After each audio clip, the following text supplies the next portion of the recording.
1. Hi, I'm a teacher. This was about over a year ago, before the pandemic. I'm a math and science teacher for senior high school students. We teach in a curriculum where students can choose their career paths in high school, and my school is in a more of a rural area, but a big one, about 2.5 to 3,000 students. I have this class for agricultural majors and had 2 or 3 troublemakers from time to time. I have a student who has irregular attendance in my class. I'll call him Liam, not his real name. I asked another teacher if the student is attending their class, but most of them have the same situation. But the advisor of the student confirms that Liam is there for the homeroom proceedings every morning. I teach that class in the afternoon. One time I got a hold on to Liam in the break time and asked him to come with me in my office. I called out his behavior and asked him if there were some serious problems that he's going through so I could assist him. I showed him his records for my class, not everything, some attendance for that week and some activities he had missed. He stated that he is going home to take care of his younger sister. So I arranged some take-home activities for Liam, for him to get caught up with class. He hadn't passed any of his activities, so I gave him a communication letter for his parents to go to the school immediately so I could prepare some interventions regarding Liam's issues. There were no responses, and Liam said that his parents are too busy. The semester ended and Liam received a failing grade from me, but only me. The other subject teacher felt pity for Liam's stories and gave him passing marks. The following week, during the parent-teacher meeting, the principal called me to his office. When I went inside, there were his parents and our principal. The principal told me that the parents are Liam's and they needed an explanation about Liam's failing grades. I greeted them. "Hi, ma'am, sir. I am Amber Mad, your son's math and science teacher. I believe you're here to discuss Liam's grades." Our principal is sitting across the office, but is carefully listening. I'm translating here. "Yeah, I believe you made some mistakes in grading my son, and you most probably are not computing your students' grades right." He's trying to intimidate me. "I'm sorry, sir, but I am most sure that my grading is correct, and I've been very transparent with it and discussing it with my students frequently. I can show you my records if you want." So I went quickly to my office to pick my records and laptop, then came back. "So where are my son's records? I can use my connections against your school if you're tampering with my son's records." I showed him Liam's records and attendance that is almost blank and filled with absent remarks. "Your son is not attending class because he said he is attending to your sick daughter at the hospital." "What sick daughter? My daughter died almost a year ago." "I know you're making this up. My son wouldn't lie like that. He is an honor student since elementary and never had bad grades. I know you're attacking my son personally because he said you have a problem with him." "My deepest condolences, sir, for your loss, but I barely know your son. He almost never enters my class. And I tried contacting you through my letter. But you are too busy," your son said. "I sent him take-home activities, but did not pass, and keeps on saying that he can't do the activities because of your daughter." My principal barged in and told the parents that I am one of the best teachers in the school. He really did, and I liked it, and that I would never do something like that. I have students who hate my guts because, to them, I'm too young to be a teacher, but that never affected their grades. Hey, I'm not your values teacher. So long as you're good in my class, I'll give you good grades. "I'll take this to court. My son always leaves the house in the morning and comes back in the afternoon after class." "Where would it be other than his class?" "Sir, there's no need to go to court, okay. Please come back here tomorrow with your son. I'll prepare a test. If your son really is attending my class, then I'm sure he'll pass. And if your son gets at least 50% of the score, then I'll change his grades." Liam's father and mother agreed, but the next day, as I prepared the test for Liam, his parents came to my office and apologized to me for their rudeness. Turns out that Liam is lying to his parents and hoping that his father's status, his father's a politician, would intimidate us into changing his grades. Liam is sneaking out of the school during lunch break to meet his girlfriend that already had 2 kids. God knows what they were doing. Liam attends my class regularly after this, and I reached out to him. He then shared his stories with me. We became sort of buddies, and he invites me sometimes to hang out.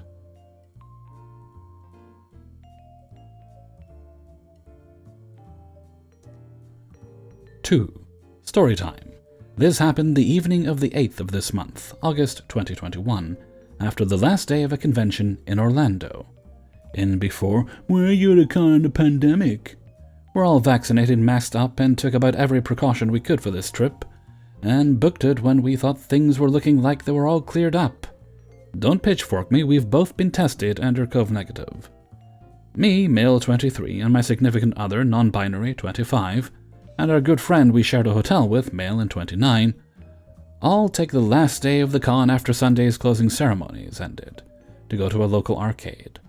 Think game cabinets, Time Crisis, a free throw machine, air hockey tables, a second floor dedicated entirely to fighting game cabinets, and even some really cool ones like a PS4 cabinet with Guilty Gear Strive. It was pretty dope. They also had skee ball. That's where we begin. I had just got in, paid my fee for entry, just kind of feeling the space out.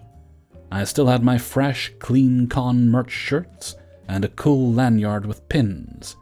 I was in a great mood. I saw skee ball machines and went for them. There was only one occupied machine out of 3 available. Some little kid and his mom both unmasked. I gave a nod and just start firing away on the far right machine. Everything is on free play, so I'm just having fun, nothing crazy. After a couple games, I snap out of my tunnel vision and see Karen and her kid were climbing on top of the skee ball machine. Shoes and everything, reaching up behind the plexiglass shield to put balls in the cups. I could have ignored it, but I work private security, and my reflexes just sort of kicked in. And I decided to gently intervene. I initially, very gently, went, "Hey, maybe don't do that, okay, buddy? If it breaks, other people won't be able to play. You don't want to do that, right? Try to be nice." I really, truly didn't want beef. But there's a reason I'm here. The lady looks mid-40s, maybe 50s, olive skin, black short hair in the cut, high and tight sides, long top and bangs. Goes full-bore Facebook viral level Karen rage right off the bat. "Excuse me, what gives you the right to talk to my son like that?" Oh boy, here we go. "The right? Ma'am, I'm just trying to be a responsible adult like you should already be doing." "How dare you talk to me like that?" "Like what, an adult who ain't scared? I got freedom to say as I please, same as you, lady." "I'm gonna get you thrown out for this." "You can certainly try, but you were the one damaging the store's property." I felt like Matt Mercer saying that bit. I woke up and chose to have the audacity. I've worked retail so much in my life before, and even been fired by crazy entitled women like this, so I really was not about to let her win this. She grabs her kid by the hand and walks off in a huff. I pretend to resume my game, but I was fully aware that this was far from over. Once she's turned the corner, I do the smart thing, and try to move to a different area, around corners, and chill at machines and blind spots of the entrances to each room. I figured the longer Karen tries to drag the poor staff around the store looking for me, buying me time, the more likely the staff starts to question the bitch's sanity or the validity of her claims. I keep up this little song and dance for 15 minutes. I knew it was roughly 15 because I played like 5 rounds of Guitar Hero and a racing game. I also had a mask with a glow-in-the-dark pop hat on it I bought at the con. But I had a second different mask in my backpack. They were like 2 for 10, 6 for 1, so, you know, deal. And I swapped them in case they try to use that to point me out. Finally, they track me down. I'm playing a Star Wars X-Wing fighter sim, and I have the staff member walk up to me, visibly sick of Karen's bullshit. Young girl, maybe looks late teens, mid-20s. Could have been in my graduation class for all I know. "Sir, do you have a second?" "Oh, sure, miss, how can I help you?" "Hey, this lady said you told her son not to climb on the skee ball rink." "Pardon me, which lady?" She points to Karen, red in the face, and child, actively trying to hide. "Her? Apologies, but I don't think I've ever seen her before, miss. You sure she ain't drunk?" Deception 929. Karen fucking loses it. She goes ballistic to the point that people in the rhythm game stop to look at her. People in the fighting games have stopped hitting buttons. Even the free throw machine stands still. It's so good. "Well, sorry to bother you, sir. If you do see someone doing something they aren't supposed to be doing on the machines, just let one of the staff know, okay?" I give a polite nod. I certainly will, miss. You have a lovely evening. Karen and her brat are escorted out by who I assume is the manager or the biggest male employee they could find. Because he was the only one not in the same sort of cosplay-esque attire as the rest of the girls running the place. And he was big. Karen is heard ranting how she'll shut this place down or leave a 1-star review. How she wants the manager or the owner on the phone, yada yada, same old spiel. End of story, right? Good ending is good, call it a day. Nah, mate, nah. I fibbed. I felt the need to apologize. I don't want a lie tainting my victory. I wait a bit, let things cool down, and wait near the bar where the girls are at, serving drinks. One tries to help me, and I gently ask, may I speak to, pointing, that particular waitress when she gets a free moment. Nothing bad, I promise, just a brief word. Word gets passed. I wait a few minutes, just waiting patiently, trying to remain out of the way. Eventually, she makes her way over to me to talk. Told her, Miss, I really deeply appreciate you playing along with that cavalcade. But I must confess, I normally detest dishonesty, but in tonight's case, I just didn't want that nasty woman to have a victory tonight. I'm prior retail, and I think we both know who that was, if you know what I mean. And she bust out laughing, clearly relieved it wasn't more of the same issue. Yeah, me and the other girls were calling her Karen in the back. We were happy to see her leave. Our 4.9 stars might go to a 4.8 for like a week, but honestly, I get it, and I appreciate the transparency. Honestly, I felt like I could tell you weren't buying it, but we were on the same wavelength, so fuck this lady, am I right? Got to share a laugh and a bond of camaraderie with her. Both happy we got to tell a Karen to shove it and go about our night. I ordered a margarita and went to the pinball machines, and continued to enjoy the night, riding the high of my total victory. Money can't buy a dopamine hit like that. That was revenge for every retail employee ever harassed, every waitstaff ever stiffed on a tip, or shift manager ever ear-fucked by an entitled woman with attitude. Cheers, folks. Keep solidarity with our working-class brethren, folks. Stay cool, stay calm, and be the bigger person who ends up on top. 3. Of all the places I've worked, one place in particular was a national rental car chain, where I have the best stories. Before working there, I thought the industry was just gonna be full of business guys and vacationers, so I wouldn't really have to deal with much crap. Boy, was I young and dumb. This particular branch was hit or miss. Some days would be crazy busy, others would be slow. We'd take out for oil changes just for the hell of it to give us something to do. On one particular day, both my manager and assistant manager asked if they could go grab food for all of us, and if I could man the shop. Everyone there was super chill, even the managers, so there was a lot of just chilling around. I of course agree, and chill, and look at my phone when the office phone rings. It's some older gentleman who asks for me specifically. Speaking, I say. Our conversation goes a little something like this. Is this OP? Yeah, how can I help? My daughter just returned the rental car at your location, and I see a $25 fuel charge on there that shouldn't be. I'm expecting a refund right now, or I'll be giving corporate a call and maybe you'll listen to them. I still keep my cool. Not a problem, sir. Let me check your file to verify that you didn't prepay for the fuel. Let me put you on a quick hold. Entitled Dad starts screaming something along the lines of, "Don't put me on hold, no one puts me on hold." So I put him on hold. I check his file. Notes clearly say that the fuel was declined and the customer signed a line stating that they agree to a $25 refueling fee if they don't return it with the amount of fuel that it was sent out with. Aye, sir, I've reviewed your file, and unfortunately, I am not able to issue a refund because your daughter agreed to pay the fuel charge if the vehicle wasn't returned at the level we sent it out at.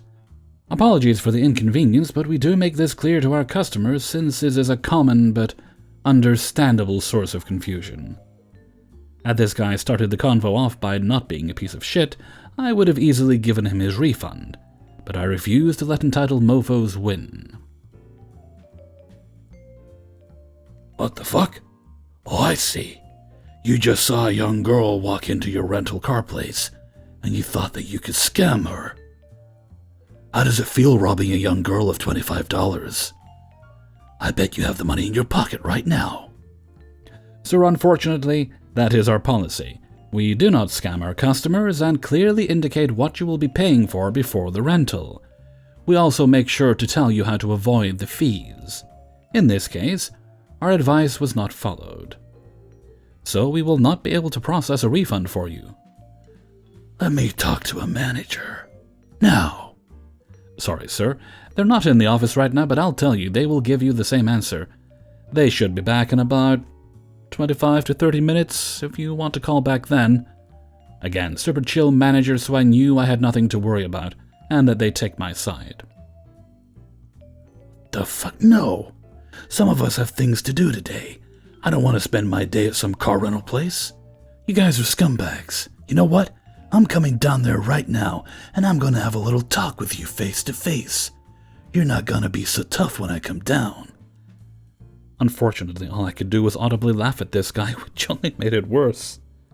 I'm looking forward to it, sir. You just think you're so tough, don't you? You have no idea the people in high places that I know in this state. I know your first and last name, buddy. I wouldn't be laughing. Sir, if you have any problem with me, I invite you to come down and resolve it in person. I'll be here until 6 this evening. I'm coming down right now, buddy.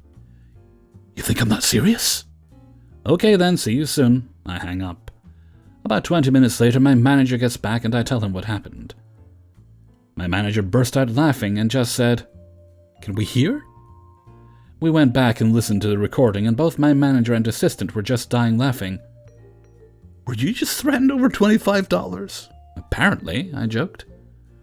We all shared a good laugh, and honestly forgot about it for the rest of the afternoon, until I saw a car pull up and see a familiar girl get out of the car with what looked like her mom. Guess who? It was entitled Dad's daughter and her mom.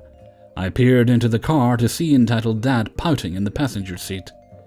He looked like a child that was told no for the first time. The best part is he threatened me and wouldn't even get out of the car to face me himself. He sends his wife and daughter to do his dirty work. This should give you some indication about the type of guy we're dealing with here. The entitled mom walks in with the entitled daughter and starts screaming and berating my assistant manager. "Your employee needs to be fired. He scammed my daughter out of money and we want it back." Ma'am, OP already explained to you why we can't do that. I'll give you two choices. You can leave now on your own, or I can call the police and they can tell you to leave. Up to you. Okay then, fuck you. We're never using this rental car place again. I can't wait until we call corporate and tell them all about this little incident.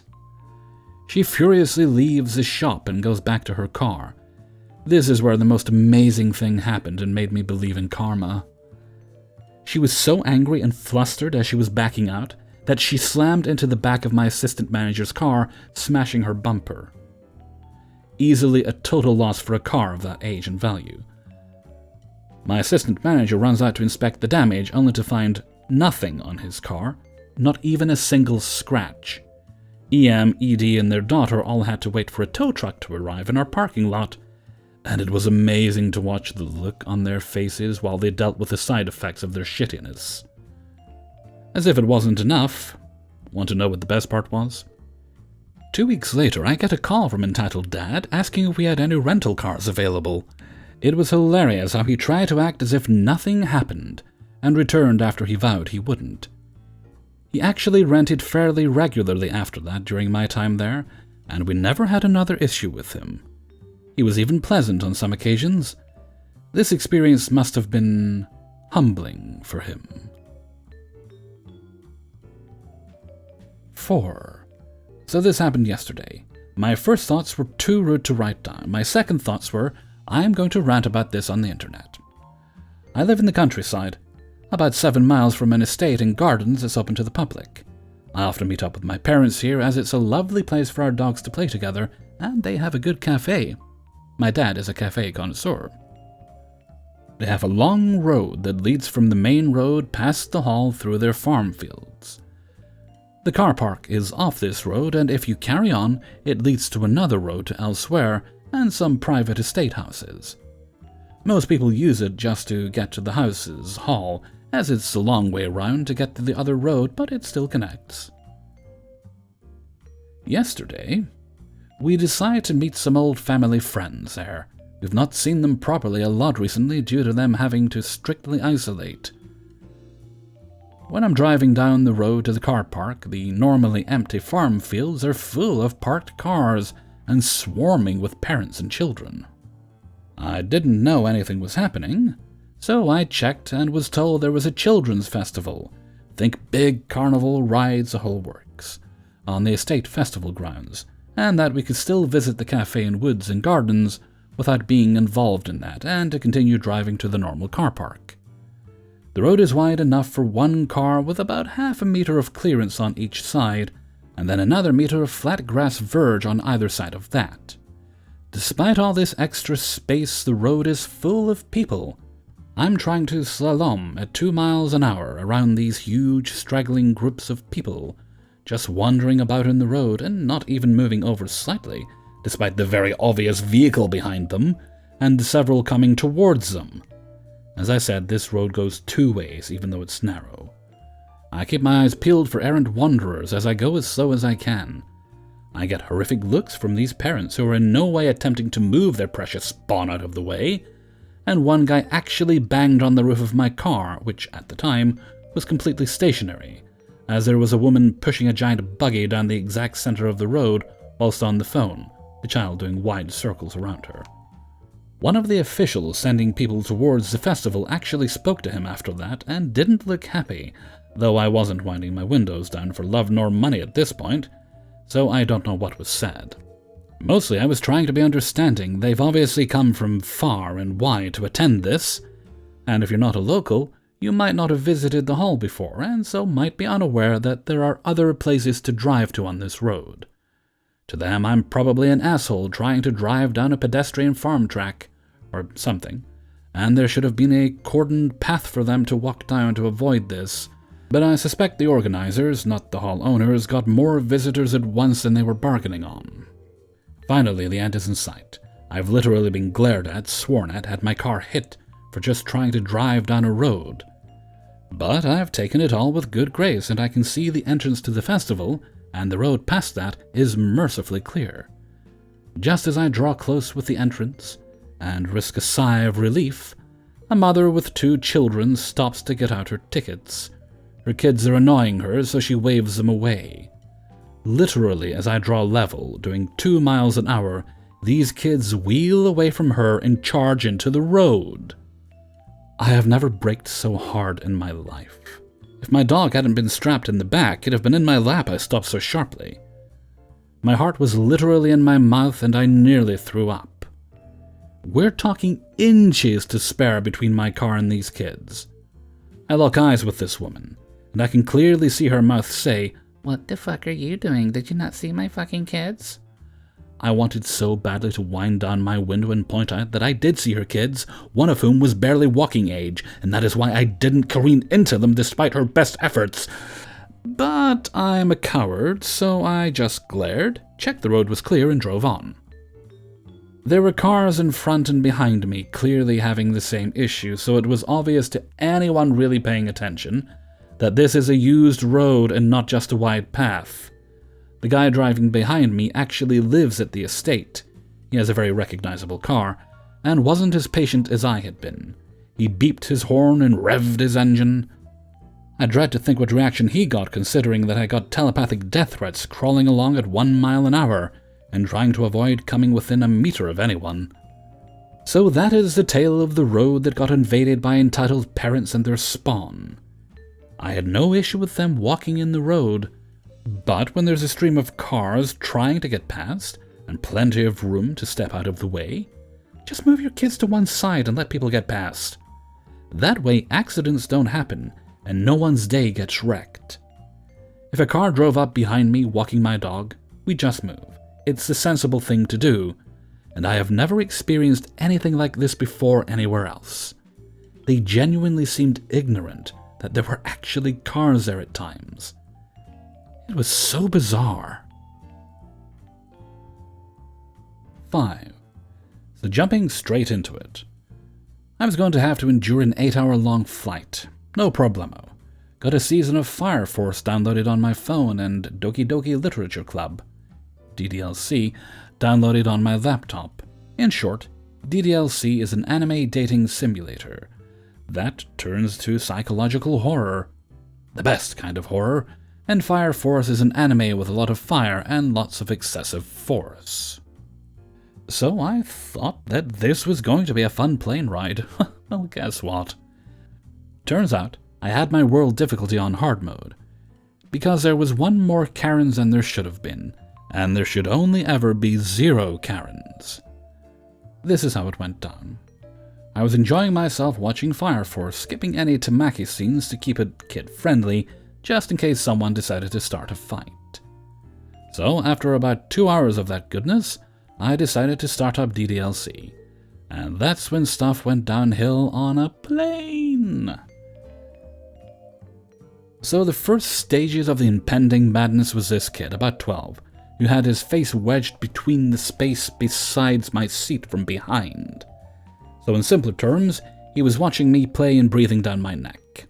This went on for about 10 minutes while he was growing increasingly restless, till he tapped on my shoulder and said, "Can I play?" Me, being the considerate, kid-loving person I am, said, "Not a chance." Yep, I'm quite impressive, aren't I? A real badass, I know. Save your applause for the second stage of the madness. The entitled rises. I heard a cough, one filled with so much contempt I had to wonder if I was seated in front of Snape. Alas, the woman was more of a depiction of umbrage. I loathe umbrage. I take umbrage with umbrage. So naturally this woman's name was already in my mental death note. "Why aren't you letting my son play?" Now, I read a lot of EP stories, and usually the OP is pretty polite and says, "Well, ma'am," etc.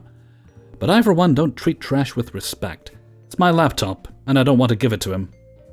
Then she glanced over at my screen where my video game friend Sayori was hanging out. "What the hell are you playing? That is so inappropriate. How dare you play that evil game in front of my son?" She said, calmly, as she shook my shoulder. She was not exactly calm. "Don't touch me and mind your own goddamn business." She did not take that well. She tried to yank my laptop while I'm in a state of grief. So I slapped her hand away real hard, real loud. And then I died. Just kidding. But the glare, her glare could kill. It was really amusing. Rampage! She started screaming at me in her weird Karenese, her arms flailing around, sometimes pointing at me, then her son, and sometimes pointing at the person sitting beside me, who looked like he was still trying to figure out if he was dreaming. Poor man. Her screaming caught the attention of the air hostess and the pilot, and the US Army base. They tried to calm her down while others chimed in to explain what was going on, and when they got the gist of it, they asked me if I could show them my laptop screen. By this time, it had already moved on past that one bit, so it was pretty okay, and that's what the air hostess also said. So they went back to calming the crazy woman down, who at this point was reverting back from destroyer of planets to destroyer of little kids' hopes and dreams. You know, the usual Karen. So I started playing again because making her mad makes me happy. After the second outbreak, which I believe I do not have to include here as she was moved away, hopefully gagged, and I got to go back to enjoying my game. Hey everybody, Hellfreezer here, and thank you very much for listening to the Impractical Proudness of Parents. iPop, episode 68. And thank you very much to everybody who allowed me to use their stories in this video. If you enjoyed the video, then please do like, subscribe, and comment. If you've already subscribed, obviously you can't do it again, but you can comment as much as you like. But you can only like it once. Right, let's see. I have a little birthday shout-out, I believe. Yes, this one goes to Jessica, and her birthday is today, Sunday the 29th. And also her brother Adam's birthday. Well, Jessica doesn't say how old she is, but she does say that Adam is 5 years younger. born on their 5th birthday. Okay, that would make sense. Right, well, hope both you and Adam have a very happy birthday. I don't know if you're having a shared party or anything, but I hope you both have a lovely, lovely time. And since there's 2 of you, I'll sing you both happy birthday at once. Happy birthday to you. Happy birthday to you. Happy birthday, dear Jessica. Dear Adam. Happy birthday to you. Alrighty then, and I think we'll wrap things up there right now because the weekends are usually busy for me in terms of recording, so we're just gonna end things there at the moment. So until next time, thank you very much for listening, and take very good care of yourself.